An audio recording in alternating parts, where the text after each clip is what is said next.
ಕರ್ನಾಟಕ ಸರ್ಕಾರದಿಂದ ಮತ್ತೊಂದು ಅಂಗನವಾಡಿ ಕಾರ್ಯಕರ್ತೆಯರು ಇದರ ಜೊತೆಗೆ ಅಂಗನವಾಡಿ ಸಹಾಯಕಿಯರ ಹುದ್ದೆಗಳಿಗೆ ಮತ್ತೊಂದು ಹೊಸ ಅಧಿಸೂಚನೆ ಮಾಡಿರ್ತಾರೆ.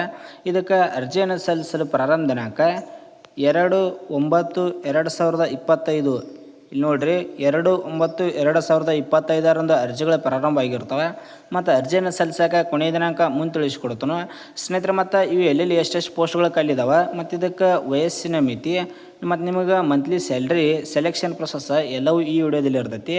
ಮತ್ತು ವಿಡಿಯೋನ ಯಾರಾದರೂ ಹೊಸದಾಗಿ ನೋಡ್ತಾ ಇದ್ದರೆ ಅಂಥವ್ರು ದಯವಿಟ್ಟು ಸಬ್ಸ್ಕ್ರೈಬ್ ಮಾಡ್ಕೊಂಡು ವಿಡಿಯೋ ನೋಡೋದು ಬರೀ. ಇಲ್ಲಿ ಒಂದೊಂದಾಗಿ ನೋಡ್ತಾ ಹೋಗೋದಾದರೆ ಅಂಗನವಾಡಿ ಕಾರ್ಯಕರ್ತೆಯರಲ್ಲಿ ಎಷ್ಟು ಪೋಸ್ಟ್ಗಳಿದಾವೆ ಮತ್ತು ಅಂಗನವಾಡಿ ಸಹಾಯಕಿಯರಲ್ಲಿ ಎಷ್ಟು ಪೋಸ್ಟ್ಗಳಿದಾವೆ ಅಂತ ಇಲ್ಲಿ ಒಂದೊಂದಾಗಿ ನೋಡ್ತಾ ಹೋಗೋದಾದರೆ ಇಲ್ಲಿ ನೋಡ್ಬೋದು. ಟೋಟಲ್ ಆಗಿ ಖಾಲಿ ಇರುವಂಥ ಹುದ್ದೆಗಳ ಸಂಖ್ಯೆ ಇಲ್ಲಿ ನೋಡ್ರಿ. ಟೋಟಲ್ ಆಗಿ 277 ಪೋಸ್ಟ್ಗಳು ಖಾಲಿ ಇದಾವೆ.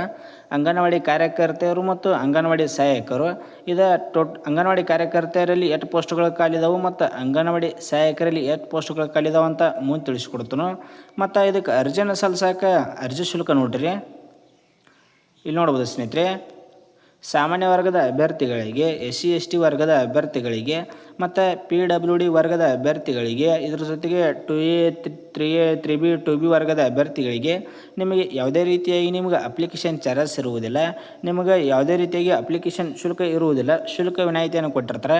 ನೀವು ₹100 ಅಪ್ಲಿಕೇಶನ್ ಚಾರ್ಜಸ್ ಪೇ ಮಾಡಲಾರ್ದ ಇದಕ್ಕೆ ಅಪ್ಲಿಕೇಶನ್ ಹಾಕ್ಬೋದು. ಮತ್ತು ಡೈರೆಕ್ಟ್ ಸ್ನೇಹಿತರೆ ನಮ್ಮ ಟೆಲಿಗ್ರಾಮ್ ಅಕೌಂಟ್ ಯಾರು ಜಾಯ್ನ್ ಆಗಿಲ್ಲ ಜಾಯ್ನ್ ಆಗಿ, ಯಾಕಂದರೆ ಇದರಲ್ಲಿ ಕೂಡ ಎಲ್ಲ ರೀತಿಯ ಇಂಪಾರ್ಟೆಂಟ್ಸ್ ಜಾಬ್ಸ್ ಬಗ್ಗೆ ಮತ್ತು ಆ ಥರದ ಡೈರೆಕ್ಟ್ ಅಪ್ಲೈ ಲಿಂಕ್ ಎಲ್ಲವೂ ಹಾಕ್ತಾ ಇರ್ತಾನೆ. ಇಲ್ಲಿ ನೋಡ್ರಿ, ಇದು ಯಾವ್ದು ವಿಡಿಯೋಪ್ಪ ಅಂತಂದ್ರೆ Karnataka police constable old cut-off ಆಗಿರ್ತೈತಿ.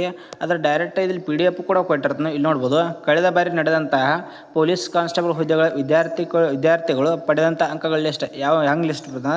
ಈಗ 90 ಮತ್ತು 100 ನಡುವೆ ಎಷ್ಟು ಅಭ್ಯರ್ಥಿಗಳು ಸೆಲೆಕ್ಟ್ ಆಗಿದ್ದರು ಮತ್ತು 80 ಮತ್ತು 90 ಅಂಕಗಳ ನಡುವೆ ಎಷ್ಟು ವಿದ್ಯಾರ್ಥಿಗಳು ಸೆಲೆಕ್ಟ್ ಆಗಿದ್ದರು ಇಲ್ಲಿ ಇಷ್ಟ. ಮತ್ತು ಇಲ್ಲಿ ಯಾವುದಪ್ಪ ಅಂತಂದ್ರೆ ಇಲ್ಲಿ ನೋಡ್ಬೋದು. SSC CPO final marks out ಆಗಿದೆ, ಅದರದ್ದು ಕೂಡ ಇಲ್ಲಿ ನೋಡ್ಬೋದು. ಡೈರೆಕ್ಟ್ ಚೆಕ್ ಮಾಡ್ಕೊ ಲಿಂಕ್ ಹಾಕಿರ್ತಾನು. ಮತ್ತು ಪ್ರತಿಯೊಂದು ಇಲ್ಲಿ ನೋಡ್ಬೋದು. ಭೂ ವಿಜ್ಞಾನಿ ಇಲ್ಲಿ ರೂರಲ್ ಡ್ರಿಂಕಿಂಗ್ ವಾಟರ್ ರಿಕ್ವಿಪ್ಮೆಂಟ್ ಅದನ್ನು ಇಲ್ಲಿ ನೋಡ್ಬೋದು. ಡೈರೆಕ್ಟ್ ಲಿಂಕ್ ಇದ್ದಿರ್ತೈತಿ. ಇಲ್ಲಿ ನೋಡ್ರಿ, ಅದರ PDF ಕೂಡ ಕೊಟ್ಟಿರ್ತಾನು. ಈಗ ಅಂಗನವಾಡಿ ಕಾರ್ಯಕರ್ತೆಯದು ಕೂಡ ಡೈರೆಕ್ಟ್ PDF ಹಾಕಿರ್ತಾನು. ನೀವು ನಮ್ಮ ನೋಡ್ಕೋತಿದ್ರೆ ನೋಡ್ಕೋಬೋದು. ಇದ್ರ ಜೊತೆಗೆ ಇದ್ರದ ಅಪ್ಲೈ ಲಿಂಕು ಕೂಡ ಕೊಟ್ಟಿರ್ತಾನು. ನಿಮ್ದು ಏನರ ಕ್ವಾಲಿಫಿಕೇಷನ್ ಆಗಿತ್ತಂದ್ರೆ ಇದಕ್ಕೆ ಅರ್ಜಿನ ಹಾಕ್ಬೋದು. ಮತ್ತು ಇದಕ್ಕೆ ಸೆಲೆಕ್ಷನ್ ಪ್ರೊಸೆಸ್ ನೋಡ್ತಾ ಹೋಗೋದಾದರೆ ಇಲ್ಲಿ ನೋಡ್ಬೋದು ಸ್ನೇಹಿತರೆ. ಆಯ್ಕೆ ವಿಧಾನ: ಮಹಿಳಾ ಮತ್ತು ಮಕ್ಕಳ ಅಭಿವೃದ್ಧಿ ಇಲಾಖೆಯಲ್ಲಿ ಖಾಲಿ ಇರುವ ವಿವಿಧ ಹುದ್ದೆಗಳಿಗೆ ಅರ್ಜಿ ಸಲ್ಲಿಸಿದ ಅಭ್ಯರ್ಥಿಗಳನ್ನು ಇಲಾಖೆಗಳ ನಿಯಮಗಳ ಅನುಸಾರ ಶೈಕ್ಷಣಿಕ ವಿದ್ಯಾರ್ಥಿ ಇಲ್ಲಿ ನೋಡ್ರಿ ಶೈಕ್ಷಣಿಕ ವಿದ್ಯಾರ್ಥಿ ಮತ್ತು ಇಂಟರ್ವ್ಯೂ ಸಂದರ್ಶನದ ಮೂಲಕ ಸೆಲೆಕ್ಷನ್ ಮಾಡ್ಕೋತಾರೆ. ನೀವು ನೋಡ್ರಿ, ಇದವರ ಅಪ್ಲೈ ಲಿಂಕ್ ಆಗಿರ್ತೈತಿ. ಇಲ್ಲಿ ನೋಡ್ಬೋದು ಸ್ನೇಹಿತರೆ, ಇದವರ ಅಪ್ಲೈ ಲಿಂಕ್. ಈ ಅಪ್ಲೈ ಲಿಂಕ್ ನಮ್ಮ ಟೆಲಿಗ್ರಾಮ್ ಗ್ರೂಪ್ನಲ್ಲಿ ಹಾಕಿರ್ತ ನೋಡ್ರಿ. ಅದರ ಲಿಂಕ್ ನಮ್ಮ ಯೂಟ್ಯೂಬ್ ಚಾನಲ್ ಡಿಸ್ಕ್ರಿಪ್ಷನ್ ಇರ್ತೈತಿ. ಡಿಸ್ಕ್ರಿಪ್ಷನಲ್ಲಿ ಕೊಟ್ಟಿರ್ತಾನೆ. ನಮ್ಮ ಟೆಲಿಗ್ರಾಮ್ ಅಕೌಂಟ್ ಯಾರು ಜಾಯ್ನ್ ಆಗಿಲ್ಲ ಜಾಯ್ನ್ ಆಗ್ಬೋದು. ಮತ್ತು ಅರ್ಜಿ ಸಲ್ಲಿಸೋಕೆ ಕ್ವಾಲಿಫಿಕೇಷನ್ ನೋಡ್ತಾ ಹೋಗೋದಾದರೆ ಇಲ್ಲಿ ನೋಡ್ಬೋದು. ಅಂಗನವಾಡಿ ಸಹಾಯಕರಿಗೆ ಯಾವ ರೀತಿ ಕ್ವಾಲಿಫಿಕೇಷನ್ ಇರ್ತೈತಿ ಮತ್ತು ಅಂಗನವಾಡಿ ಕಾರ್ಯಕರ್ತೆಯರು ಇದಕ್ಕೆ ಅರ್ಜಿಯನ್ನು ಯಾರು ಸಲ್ಲಿಸ್ಬೇಕಂತ ಇರ್ತಾರಲ್ಲ, ನೀವು 12ನೇ ತರಗತಿ ಕಂಪ್ಲೀಟ್ ಮಾಡಿರ್ಬೇಕು. ಇಲ್ಲಿ ನೋಡ್ರಿ, 12ನೇ ತರಗತಿ ಯಾರದು ಕಂಪ್ಲೀಟ್ ಆಗಿರ್ತೈತಿ ಅಂಥವ್ರ ಅಂಗನವಾಡಿ ಕಾರ್ಯಕರ್ತೆಯರ ಹುದ್ದೆಗಳಿಗೆ ಅರ್ಜಿಯನ್ನು ಸಲ್ಲಿಸ್ರಿ. ಮತ್ತು ಸಹಾಯಕಿಯರ ಹುದ್ದೆಗೆ ಇಲ್ಲಿ ನೋಡ್ರಿ 10ನೇ ತರಗತಿ ಕಂಪ್ಲೀಟ್ ಆಗಿರ್ಬೇಕು. ಈಗ ಕಾರ್ಯಕರ್ತೆಯರ ಹುದ್ದೆಗೆ 12ನೇ ತರಗತಿ, ಸಹಾಯಕಿಯರ ಹುದ್ದೆಗಳಿಗೆ 10ನೇ ತರಗತಿ ಕಂಪ್ಲೀಟ್ ಆಗಿತ್ತಂದ್ರೆ ಇದಕ್ಕೆ ಅರ್ಜಿಯನ್ನು ಸಲ್ಲಿಸ್ರಿ.